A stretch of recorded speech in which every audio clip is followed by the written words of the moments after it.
बारिश में गरीब जेठानी के लिए लाई अमीर देवरानी साल भर का राशन। मम्मी, तुम रोज इस डायरी में क्या लिखती हो और कभी बताती क्यों नहीं कि इसमें क्या लिख रही हो? कुछ नहीं बेटा, मैं तो बस ऐसे ही डायरी लिखती हूँ, इसमें कोई खास बात नहीं है। अच्छा मम्मी, देखो ना बाहर कितनी तेज बारिश हो रही है। घर में हर जगह बाल्टी, डिब्बे और बर्तन रखे हुए हैं। उस डिब्बे पर रा श न का स प न। मम्मी, इस डिब्बे पर राशन का सपना क्यों लिखा है? बेटा, वो डिब्बा तुम्हारी मम्मी का सपना है। तुम्हारी मम्मी ने अपने सारे अरमान उसी डिब्बे से जोड़ रखे हैं। बेटी, जिस दिन ये डिब्बा भर जाएगा ना, उस दिन हमारे पास साल भर का राशन होगा। लेकिन मम्मी, डिब्बा भरेगा कब? जिस दिन भगवान हमारी किस्मत बदल देंगे, उसी दिन मैं अपने हाथों से इस डिब्बे को भरूंगी। तब ये सिर्फ डिब्बा नहीं रहेगा, हमारी खुशियों का सहारा बन जाएगा। तब तो मम्मी, मैं पढ़ाई करके बड़ी होकर इस डिब्बे को भरवाऊंगी। भगवान करे तुम्हारी ये बात सच हो जाए बेटा।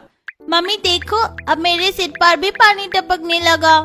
क्या करें बेटा, हमारे पास छत की मरम्मत करवाने के पैसे ही नहीं हैं। बड़े बंगले के लॉन में बनी महेश, नीलम और नैना की छोटी सी झोपड़ी के ऊपर काले बादलों की मूसलाधार बारिश हो रही होती है और टूटी छत से पानी टपक रहा होता है। नीलम अपनी छोटी सी रसोई में रखे राशन के सपने को खाली डिब्बों के पीछे रखकर टपकती जगह के नीचे बर्तन रखने लगती है। वहीं शैलेंद्र और मीना बंगले की बालकनी में खड़े लॉन में बनी झोपड़ी के अंदर नीलम का संघर्ष देख रहे होते हैं। अरे भाग्यवान, तुम कितनी कठोर हो गई हो। पूरे 6 साल हो गए। आखिर कब तक अपने ही बड़े बेटे और बहू को इस तरह गरीबी में जीते हुए देखती रहोगी? अरे वो नन्ही सी बच्ची तो हमारी पोती है, कभी तो अपना दिल पिघलाओ। कहाँ चली गई तुम्हारी ममता? भाड़ में गई ममता, भाड़ में गया बड़ा बेटा, और भाड़ में गई ऐसी बहू जिसने मेरे फैसले की इज्जत नहीं की। मैं उसकी तकलीफ क्यों देखूं? कैसा फैसला? उसने अपनी पसंद से शादी ही की थी, कोई गुनाह थोड़े न किया था। इतनी सी बात पर तुमने दोनों को घर से निकाल दिया। ऊपर से हम सबको भी कसम दे दी कि कोई उनकी मदद नहीं करेगा। ज्यादा जुबान मत चलाओ। अगर फिर से उनके पक्ष में एक शब्द भी बोला ना तो अच्छा नहीं होगा। एक माँ होकर भी तुम अपना दिल इतना पत्थर कैसे बना सकती हो? अब बस भी करो, जाओ यहाँ से। अपनी कमर में मरहम लगाकर आराम करो। ये बारिश तुम्हारे बस की नहीं है। कहीं फिसल कर गिर गए तो लेने के देने पड़ जाएंगे। शैलेंद्र अपनी कमर पकड़े धीरे धीरे बालकनी से अंदर की ओर चले जाते हैं। इसी तरह कुछ दिन बीतते हैं। एक दिन हल्की बारिश में पूरा परिवार बंगले से निकलता है। शोर सुन महेश, नीलम और नैना अपनी झोपड़ी की चौखट पर आती हैं। आज मैं लड़की देखने जा रहा हूँ। भैया भाभी को तो इस बात का पता भी नहीं होगा। मम्मी जल्दी चलो, लड़की वालों के घर जाने का समय हो गया है। अगर देर हो गई ना तो हमारे बारे में क्या सोचेंगे? अरे वाह, मेरे देवर की शादी होने वाली है। अब तो मेरी छोटी देवरानी आएगी, कितना अच्छा लगेगा। मैं भी जेठानी कहलाऊंगी। अरे बस बस, टाइम का पाबंद बनकर मुझे उल्लू मत बना। मैं सब समझती हूँ। और तू खबरदार, जो हमारे परिवार से अपना रिश्ता जोड़ने की कोशिश की, ना तो तेरी कोई देवरानी आने वाली है और ना तू किसी की जेठानी बनेगी। चुपचाप अपनी इस झोपड़ी में पड़ी रह, अपने फटीचर नकारे निकम्मे पति के साथ। माँ, मेरा नाम मत लेना। तूने जिस दिन मेरी बात नहीं मानी, उसी दिन से तेरा मेरा रिश्ता हमेशा के लिए खत्म हो गया था। दादी, आप मेरे पापा को ऐसे क्यों बोल रही है? मेरे पापा तो बहुत अच्छे हैं। खबरदार, जो दादी कहा तो तुम लोगों से मेरा कोई वास्ता नहीं है, समझी? भाभी और भैया की क्या गलती है? फिर भी माँ आज तक इन्हें माफ नहीं कर पाई। मीना मुंह फेर कर आगे बढ़ जाती है। पूरा परिवार गाड़ी में बैठकर नैतिक के लिए लड़की देखने के लिए निकल जाता है और थोड़ी देर में शहर के एक बड़े घर के ड्राइंग रूम में निकिता के पिता पुष्पेंद्र के साथ बैठकर रिश्ते की बातें कर रहे होते हैं। मुझे ये रिश्ता मंजूर है और मेरी बेटी निकिता को भी नैतिक पसंद है। अगर आप सबकी भी यही राय है तो रिश्ता पक्का समझिए। जी, हमें भी ये रिश्ता पूरे दिल से मंजूर है। बच्चों, तुम दोनों घर के मंदिर में दिया जलाओ, तब तक हम बड़े कुछ बातें कर लेते हैं। निकिता नैतिक को लेकर घर के मंदिर की तरफ चली जाती है। जी, मैं शादी में चढ़ने वाले शगुन की बात करना चाहता हूँ। आप जो कहेंगे वही होगा। जी, आजकल इन सब में कौन विश्वास? शैलेंद्र की बात काटते हुए मीना बीच में बोल पड़ती है। भाई साहब, हमारी कोई डिमांड नहीं है। बस अगर आप अपनी बेटी को कुछ देना चाहें तो एक फ्रिज, बारिश के बाद ठंड आने वाली है तो एक हीटर, रजाई, कंबल, बेड और शगुन में सोने की चेन, सिकड़, और आपकी बेटी अपने पति के साथ घूम सके इसलिए एक बाइक दे सकते हैं। बाकी हमारी तरफ से कोई खास मांग नहीं है। बच्चे आपस में प्यार करते हैं और बड़ों के आशीर्वाद से शादी होगी तो जैसे रहेंगे खुश रहेंगे। हाँ, बेफिक्र रहिए। शहर के अमीरों में गिने जाने वाले परिवार के साथ आपका रिश्ता जुड़ रहा है। रिश्ता पक्का करके पंडित जी को बुलाया जाता है और सबसे करीबी शादी की तारीख निकलवाई जाती है। और आज बारिश में भीगते हुए सभी नैतिक की हल्दी की रस्म निभा रहे होते हैं। अरे भार्गवी, जरा अच्छे से हल्दी लगा, कोई कमी नहीं रहनी चाहिए। मम्मी, मैं अकेले भैया को कितनी हल्दी लगाऊंगी? भाभी को भी बुला लीजिए ना। हाँ मम्मी, देवर की हल्दी में भाभी नहीं है, कितना अजीब लग रहा है। खबरदार, फिर किसी ने उसका नाम लिया तो। वो तेरी कौन लगती है जो उससे हल्दी लगवानी है? चुपचाप जल्दी जल्दी हल्दी लगवा। नैतिक ही हल्दी रस्म के बाद पूरा परिवार मेहमान और पड़ोसियों के साथ बारिश में लॉन में बने टेंट में चटपटा स्वादिष्ट गर्मा गर्म खाना खाता है। वहीं दूसरी तरफ अपनी टूटी फूटी झोपड़ी में नीलम मुट्ठी भर आटा गूंथ रही होती है। नीलम, आज भी कोई मजदूरी नहीं मिली और घर में राशन के नाम पर बचा आखिरी एक मुट्ठी आटा भी आज खत्म हो गया। कोई बात नहीं, इसमें 2 रोटी बन जाएंगी। एक नैना खा लेगी, एक हम दोनों आधा आधा खा लेंगे। मम्मी, मुझे आधी रोटी देना और बाकी आप दोनों खा लेना। मेरा पेट तो छोटा है ना, आधी रोटी में भर जाएगा। देखो नीलम, 6 साल की बच्ची भी हमारे हालात समझने लगी है। मजबूरी बच्चों को उम्र से पहले बड़ा बना देती है। नीलम अपने पति और बेटी के साथ सूखी रोटी खाकर पानी पीती है और अपनी डायरी निकालकर कुछ लिखने लगती है। वहीं बारिश में हल्दी फंक्शन में सभी पकवान खा रहे होते हैं। ऐसे ही शाम में मेहंदी की रस्में शुरू होती है। बंगले में ढोलक और गीतों की आवाज गूंज रही होती है और घर में राशन न होने की वजह से नीलम का पूरा परिवार पानी पीकर सो जाता है। अगले दिन धूमधाम से नैतिक और निकिता की शादी होती है, पर महेश, नीलम और नैना अपने ही परिवार की शादी में शामिल नहीं होते हैं। शादी के बाद निकिता का गृह प्रवेश होता है और अगले दिन निकिता पहली रसोई बनाने अपनी रसोई में आती है। रसोई में तो सारा राशन रखा है, पर मुझे तो कद्दू का हलवा और सब्जी अच्छी बनानी आती है। अब पहली रसोई में क्या बनाऊं? कल गृह प्रवेश के वक्त मैंने लॉन में एक छोटी सी झोपड़ी देखी थी। शायद उसमें मेरे ससुराल में काम करने वाले नौकर रहते होंगे। निकिता आवाज देकर नैना के साथ बारिश में भीग रहे कपड़े उतारती हुई नीलम को रसोई की खिड़की के पास बुलाती है। मुझे बुलाया? हाँ, पर आपकी उम्र तो ज्यादा नहीं है, फिर आपकी इतनी बड़ी बेटी कैसे? वो मैंने कम उम्र में ही लव मैरिज की थी, इसलिए। आप बताइए, आपने मुझे किस लिए बुलाया? दीदी, अगर हो सके तो मेरे लिए कद्दू ला दीजिए। मुझे पहली रसोई बनानी है और उसके लिए मुझे कद्दू चाहिए, और फिलहाल मेरे पास पैसे भी नहीं है। आप अपने पास से ले लीजिएगा, मैं आपको बाद में दे दूंगी। अच्छा, मैं अभी लेकर आती हूँ। नीलम जल्दी से अपनी झोपड़ी में आती है और एक गुल्लक से पैसे निकालने लगती है। मम्मी, इस गुल्लक में तो आप मेरी स्कूल फीस के पैसे जमा करती हो ना। आप तो इसमें से कभी पैसे नहीं निकालती, चाहे हम भूखे क्यों न रह जाए। फिर आज क्यों निकाल रही हो? बेटी, तेरी नई चाची की आज पहली रसोई है। अगर एक जेठानी अपनी देवरानी के लिए कद्दू भी ना ला पाए तो कैसा लगेगा? इसीलिए आज ये पैसे निकाल रही हूँ। मम्मी, मैं भी चलूंगी आपके साथ। चल बेटा। दोनों माँ बेटी बिना छाते के बारिश में बाजार आती हैं और कद्दू खरीद कर वापस बंगले की रसोई की खिड़की के पास आती हैं और निकिता को कद्दू दे देती हैं। अरे, आप दोनों तो पूरी भीग गई। आपके पास छाता नहीं है क्या? चाची, मेरे पास ना छाता है ना रेनकोट। क्या? इसकी बात छोड़िए, आप अपनी पहली रसोई पर ध्यान दीजिए, पहले ही बहुत देर हो गई है। समय कम होने की वजह से निकिता तुरंत अपनी पहली रसोई बनाने में जुट जाती है और कद्दू का हलवा और बाकी खाना बनाकर डाइनिंग टेबल पर सभी को परोसती है। वाह भाभी, कद्दू का हलवा तो कमाल का बनाया आपकी पहली रसोई में। इस कद्दू के हलवे ने जान डाल दी। हाँ, बहू पूरे 7 साल बाद इतना स्वादिष्ट खाना चखा है। 7 साल? क्यों पापा जी, आपने 7 साल से ऐसा स्वाद क्यों नहीं चखा? और 7 साल ही क्यों? नहीं बहू, कोई खास बात नहीं है। अच्छा बहू, पहले ये बता, तूने कद्दू का हलवा बनाया कैसे? जहाँ तक मुझे याद है, राशन में मैंने कद्दू तो नहीं मंगवाया था और तूने बाहर से कुछ मंगवाया भी नहीं। मम्मी जी, वो घर के बाहर झोपड़ी में घर में काम करने वाली जो नौकरानी रहती है ना, उन्हीं से कद्दू मंगवा लिया। उनके पैसे अभी देने बाकी हैं। खबरदार, जो भाभी को इस घर की नौकरानी कहा, वो इस घर की नौकरानी नहीं है, वो इस घर की बड़ी बहू है, तुम्हारी जेठानी है। चुप, बहू ने बिल्कुल सही कहा, वो इस घर की नौकरानी ही है, कोई जेठानी वेठानी नहीं है। वो तेरी ना, वो तेरी जेठानी है ना तू उसकी देवरानी। अरे भगवान, कम से कम छोटी बहू के सामने तो बड़ी बहू की इज्जत रहने दो। देवरानी के सामने जेठानी को इस तरह नीचा दिखाना अच्छा लगता है क्या? 1 मिनट, वो मेरी जेठानी है। अगर वो इस घर की बड़ी बहू है तो फिर बाहर उस झोपड़ी में इतनी गरीबी में क्यों रह रही हैं? भाभी, दरअसल वो आपकी जेठानी ही है, लेकिन मम्मी आज तक उन्हें अपनी बहू नहीं मानती। क्यों? क्योंकि बड़े भैया और बड़ी भाभी ने लव मैरिज की थी, बस तभी से मम्मी उनसे नाराज है।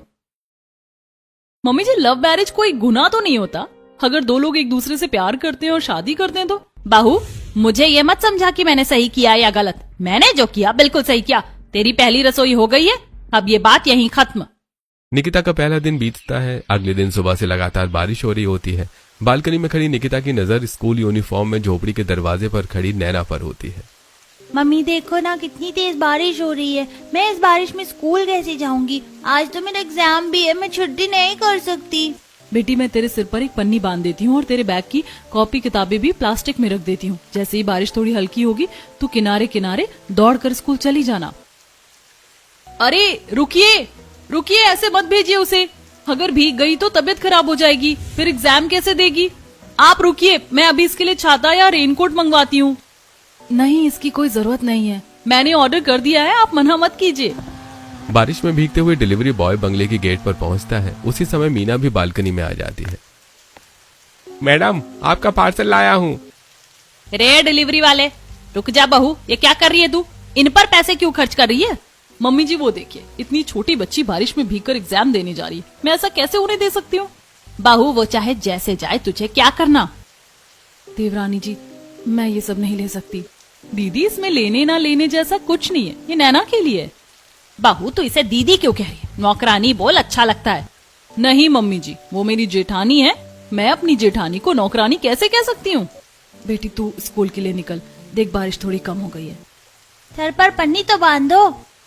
नीलम नैना के सिर पर पन्नी बांधती है और बैग को एक प्लास्टिक में लपेट देती है। नैना बारिश के बीच स्कूल की ओर दौड़ पड़ती है। ऐसे कुछ दिन बीतते हैं। रविवार की दोपहर तेज बारिश में लॉन में मीना पड़ोसनों के साथ चाय पकौड़े और पनीर टिक्का खा रही होती है। मीना मजा आ रहा है ना बारिश में गर्मा गर्म पकौड़े पनीर टिक्का की पार्टी करके। बिल्कुल, बारिश के मौसम में गर्मा गर्म पकौड़े और पनीर टिक्का, मजा ही आ गया। तभी बारिश में खेलती हुई नैना की नजर पनीर टिक्का खा रही मीना पर पड़ती है और नैना मीना के पास आती है। दादी ये क्या है? मुझे भी खाना है। हाँ हाँ लेना बेटी। रुको, ऐसे थोड़ी मिलेगा, पहले हमारा मनोरंजन कर। चल नाच, फिर तुझे पनीर टिक्का देंगे। नैना मासूमियत से डांस करने लगती है। तभी नीलम वहां पहुंचती है। नैना ये क्या कर रही है? मम्मी दादी ने कहा कि अगर मैं डांस करूंगी तो दादी मुझे पनीर टिक्का देंगी। दादी अब दो मुझे पनीर टिक्का। चल जा यहाँ से, इतने भी अच्छे घर में तूने जन्म नहीं लिया कि तुझे पनीर टिक्का खाने मिले। दादी। मम्मी जी आपको मुझसे नाराजगी है, मुझे सजा दीजिए, मैं खुशी खुशी सह लूंगी। लेकिन मेरी बेटी वो तो अभी छोटी है, पर कल जब बड़ी होगी ये सब याद करेगी तब। रिश्तों में इतनी कड़वाहट मत भरिए कि एक बच्ची अपने ही परिवार से नफरत करने लगे। अपना ज्ञान अपने पास रख, मुझे मत सिखा कि मुझे क्या करना चाहिए। चली जा यहाँ से। नीलम नैना का हाथ पकड़ के चली जाती है। तभी बारिश में भीगते हुए निकिता आती है। मम्मी जी आपने आज बहुत गलत किया।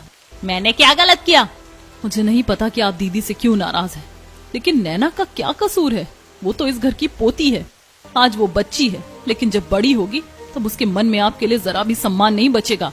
बहू तो इस घर में अभी अभी आई है, ये बातें तेरे आने से बहुत पहले की हैं, इसीलिए इन बातों में नाक मत घुसा। इतना कहकर मीना अपने घर की तरफ बढ़ जाती है। वहीं झोपड़ी के अंदर आते ही नीलम लड़खड़ाकर जमीन पर बैठ जाती है। नीलम, नीलम तुम ठीक हो? क्या हुआ? कई दिनों से सुबह सुबह उल्टियां हो रही है, चटपटी चीजें खाने का मन हो रहा है। क्या कहीं तुम्हारी तबीयत ज्यादा खराब तो नहीं? ओफो, अरे सूर्यवंशी के हीरा ठाकुर, हमारे घर एक और नन्हा मेहमान आने वाला है, मैं प्रेग्नेंट हूँ। अरे सच कह रही हो? हाँ। महेश नीलम को गले लगा लेता है। वहीं नैना ताली बजाकर कूदने लगती है। कुछ दिन बीतते हैं। एक दिन लगातार बारिश की वजह से महेश को पूरा दिन कोई काम नहीं मिलता। शाम को महेश खाली हाथ झोपड़ी लौटता है। नीलम आज 1 रुपया का काम नहीं हुआ। बारिश की वजह से सरकार ने हर जगह सफाई करवा दी है। सुबह सुबह की सारी कूड़ा गाड़ियां अब सब उठाकर ले गई। कहीं एक बोतल एक डिब्बा कुछ भी नहीं मिला। पूरा दिन भटकता रहा लेकिन 1 रुपया भी नहीं कमा पाया। नीलम रसोई में जाकर डिब्बों को टटोलने लगती है ताकि कुछ थोड़ा बहुत मिल जाए जिससे वो अपनी बेटी का पेट भर सके। खाली डिब्बों को देखते हुए नीलम अपने आप से, घर में अनाज का एक दाना भी नहीं बचा, आज भी मेरी बच्ची को भूखे ही सोना पड़ेगा। वहीं लॉन से गुजर रही निकिता अपनी गरीब जेठानी के हालात देखकर एक कटोरी में आटा लेकर झोपड़ी के बाहर पहुंचती है। जेठानी जी ये लीजिए आटा। नहीं देवरानी जी आप इसे वापस ले जाइए, मैं ये नहीं ले सकती। क्यों? भूखे रहने से अच्छा है कि इससे रोटी बना लीजिए, तब तक मैं सब्जी बना कर लाती हूँ। नहीं मुझे कुछ नहीं चाहिए, आप कृपया इसे वापस ले जाइए। लेकिन क्यों? क्योंकि जिस दिन मम्मी जी ने हमें ठुकराया था उस दिन उन्होंने एक बात साफ साफ कही थी। बंगले के दरवाजे पर वरमाला पहने 24 साल का महेश और 22 साल की नीलम खड़े होते हैं। आज से तुम दोनों मेरे परिवार का हिस्सा नहीं। ना महेश मेरा बेटा है, ना तू मेरी बहू। और आज के बाद मेरे घर के किसी भी सदस्य ने तुमसे कोई रिश्ता रखा तो उसे मेरा मरा हुआ मुंह देखना पड़ेगा। इसीलिए हम आपसे आटा नहीं ले सकते। अच्छा ऐसी बात है। निकिता चुपचाप वापस चली जाती है और थोड़ी देर में निकिता आटे का बड़ा पैकेट और थोड़ा राशन लेकर फिर से झोपड़ी के दरवाजे पर आती है। जेठानी जी, आप ये राशन रख लीजिए। ये आपके ससुराल के पैसों का नहीं है, ये मेरे पापा पुष्पेंद्र जी के पैसों का है। अपने पिता की बदौलत आपकी देवरानी बहुत अमीर है। देवरानी जी, मैं आपके पापा के पैसों से कुछ भी लेकर अपने ससुराल को शर्मसार नहीं करना चाहती, इसलिए आप ये राशन लेकर जाइए। जेठानी जी, आप इस घर से कुछ लेना नहीं चाहती, लेकिन खुद को आज भी इसी घर की बहू मानती हैं। निकिता, तुम जाओ, अगर मम्मी ने देख लिया तो वो तुमसे भी नाराज हो जाएंगी। लेकिन आखिर ऐसी कौन सी बात है जिसकी वजह से आप लोग इतनी तकलीफ सह रहे हैं? कोई बात नहीं, तुम जाओ। निकिता सीधे शैलेंद्र के कमरे में आती है। पापा जी, अगर आप बुरा ना माने तो मैं आपसे एक बात पूछूं? पूछो बेटी। आखिर ऐसी कौन सी बात हुई थी जिसकी वजह से जेठ जी और जेठानी जी को गरीबों की जिंदगी बितानी पड़ रही है? बात बहुत पुरानी है बेटी। मैं पहले ऑटो रिक्शा चलाता था। उस समय महेश महज 12 साल का था जब एक सड़क हादसे में मेरी कमर में बहुत गहरी चोट लगी। उस समय महेश ने अपनी पढ़ाई छोड़ दी, दिन रात मेहनत मजदूरी की, सिर्फ इसलिए कि घर चलता रहे और नैतिक की पढ़ाई कभी न रुके, क्योंकि नैतिक पढ़ाई में बहुत तेज था। ऐसे ही महेश 23 साल का हुआ और नीलम के घर वाले जबरदस्ती छोटी सी नीलम की शादी कहीं और करवाने लगे। शादी के मंडप में दुल्हन बनी नीलम को लेकर आया जाता है। तभी महेश अचानक तेज रफ्तार में बाइक लेकर मंडप के सामने आकर रुकता है। नीलम, चलो मेरे साथ।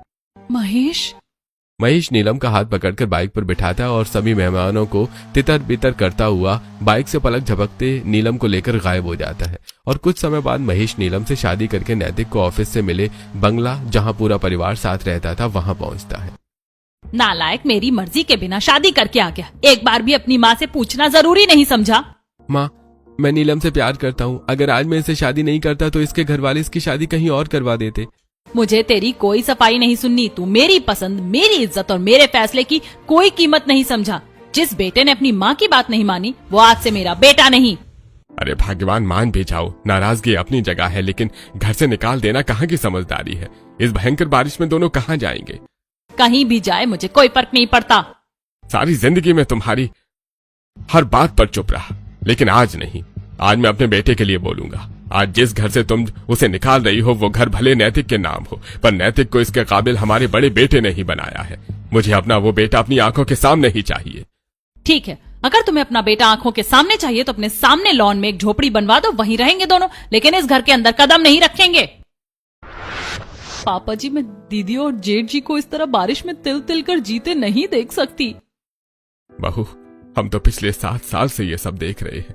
मैंने सोचा था अपने बेटे को इतना परेशान देख मीना का दिल पिघल जाएगा, पर उसके मन में दहेज का लालच है और वो वहम है कि नीलम बहू गरीब परिवार की होने की वजह से उसका दहेज लेने का सपना पूरा नहीं हुआ, और शायद ये सब गरीबी में अपनी जिंदगी बिताने की वजह से है। बड़ी बहू भी कुछ कम नहीं है। कई बार नैतिक और मैंने छुपकर मदद करनी चाहिए, लेकिन जेठानी जी ने फूटी कौड़ी तक नहीं ली होगी। इतनी तकलीफ सहकर भी दीदी के मन में किसी के लिए शिकायत नहीं है। मुझे किसी भी तरह दीदी और जेठ जी की जिंदगी बदलनी ही होगी। निकिता बालकनी में खड़ी घंटों तक अपनी गरीब जेठानी की रसोई में राशन की मारामारी और महेश को उन गलियों में प्लास्टिक की बोतल इकट्ठा करते देख रही होती है। तभी निकिता के मन में एक उपाय आता है। अगर दीदी मेरी मदद सीधे नहीं लेंगी तो मैं बिना बताए उनकी मदद करूंगी। रात के अंधेरे में निकिता बारिश में रेनकोट पहनकर निकलती है। निकिता के हाथों में कुछ राशन का सामान होता है, जिसे निकिता आसपास के कुछ गरीब परिवारों के दरवाजे पर रख देती है और एक राशन का थैला नीलम की झोपड़ी के बाहर भी रख देती है। सुबह होते ही निकिता अपनी बालकनी में बाहर आकर खड़ी हो जाती है। वहीं नीलम के साथ आसपास रहने वाले कई गरीब अपने घरों के बाहर पड़ा राशन उठाते हैं। अरे, ये राशन यहाँ किसने रखा? हमारे दरवाजे पर भी राशन रखा है। हमारे घर के बाहर भी किसी ने राशन रखा है। लगता है कोई नेक दिल इंसान है जो अपना नाम बिना बताए इस बारिश में गरीबों की मदद कर रहा है। भगवान उस इंसान को हमेशा खुश रखे। इस बारिश में ना काम मिल रहा है ना मजदूरी, ऐसे हमारे घर में राशन देने वाले का बहुत बहुत धन्यवाद। नीलम राशन लेकर अपने रसोई में आती है और बड़ी खुशी से अपने पति और बेटी के लिए रोटी और सब्जी बनाती है।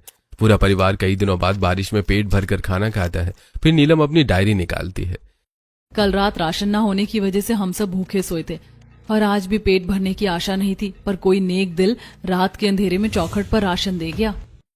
ऐसी समय बीतता है, गर्भवती नीलम का पेट दिखने लगता है। वहीं राशन खत्म होने से पहले ही निकिता रात के अंधेरे में अपनी गरीब जेठानी के दरवाजे पर थोड़ा राशन रख दिया करती थी। ऐसे ही एक रात मैं सिर्फ एक बार उस इंसान को देखना चाहती हूँ। कुछ नहीं कहूंगी, बस इतना जान लूं कि कौन है।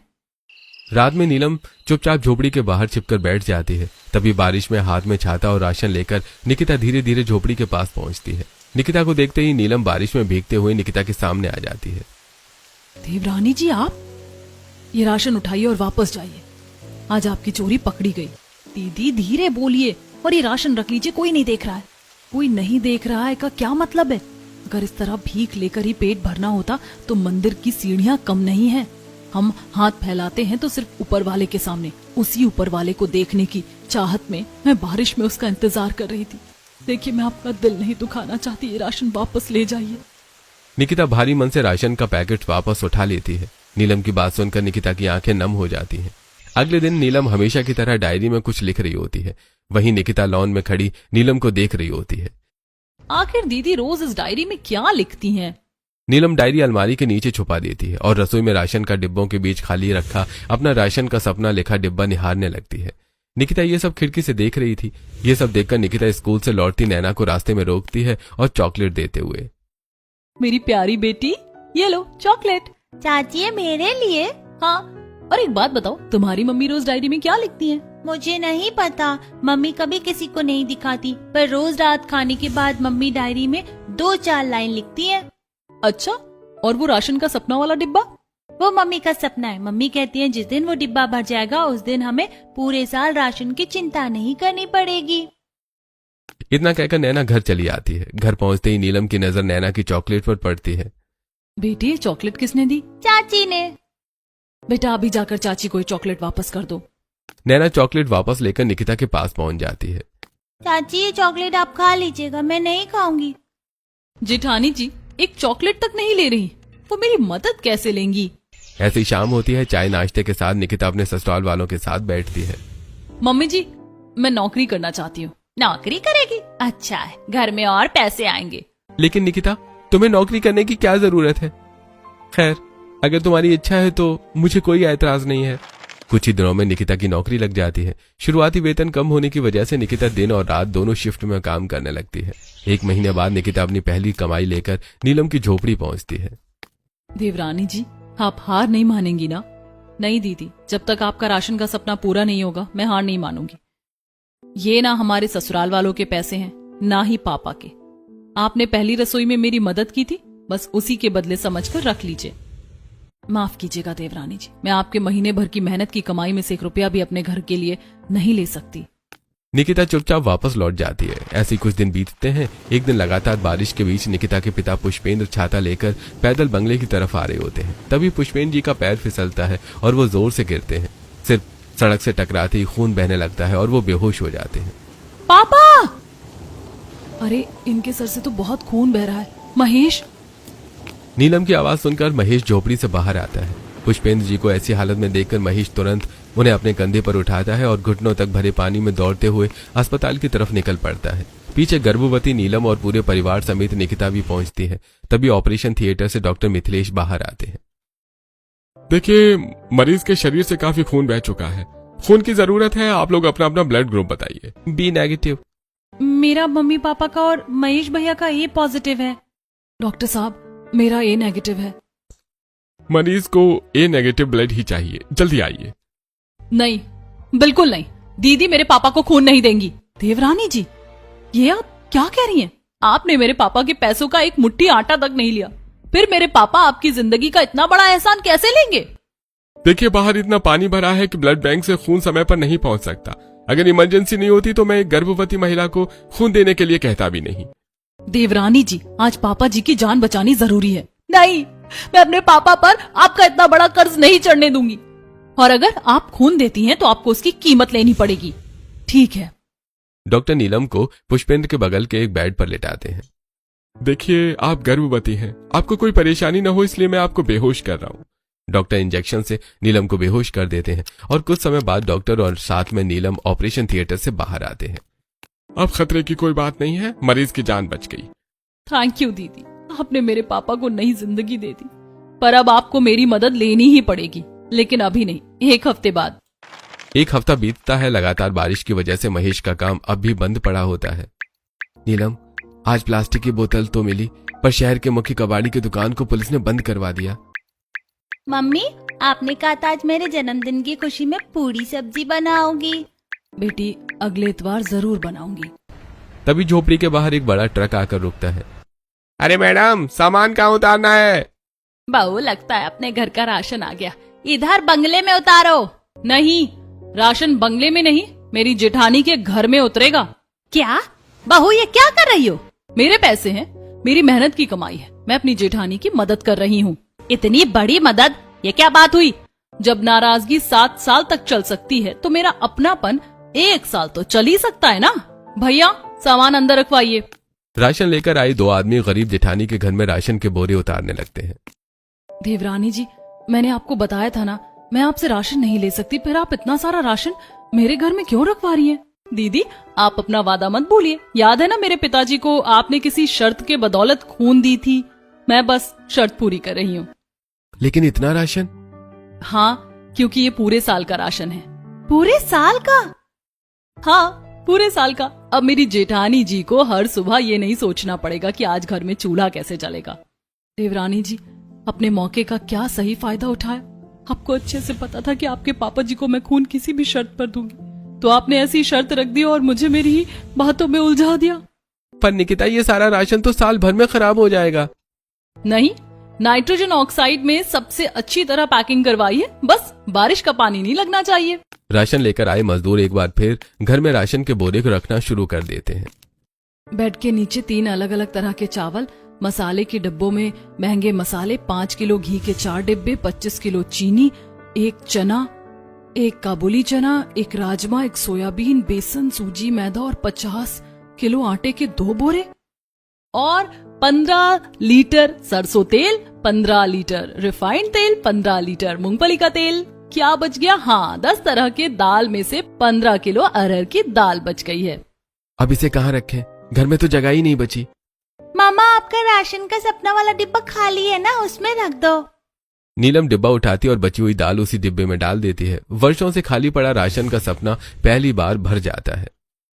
आज मेरा सपना सच हो गया। सच में हमारे पास साल भर का राशन। अब साल भर के कमाए पैसे जुटाकर मैं महेश जी के साथ कुछ काम शुरू करूंगी, जो मैं हमेशा से करना चाहती थी, पर पैसे नहीं जुट पाते थे। वाह, गरीब जेठानी ने अपनी अमीर देवरानी का क्या खूब फायदा उठाया। उसे बहला फुसलाकर अपने घर में साल भर का राशन भरवा लिया। और छोटी बहू, तुझे बड़ा शौक है अमीर देवरानी बनकर गरीब जेठानी के घर में साल भर का राशन भरने का। नैना बेटी, मम्मी की डायरी लाओ। नैना अलमारी के नीचे छुपाई नीलम की डायरी निकालकर निकिता के हाथ में दे देती है। अरे, तुझे कैसे पता कि डायरी कहाँ है? बारिश के महीने की शुरुआत। आज नैना ने आधी रोटी खाई, मैंने और महेश ने पानी पीकर रात काटी। मेरी प्रेगनेंसी का दूसरा दिन।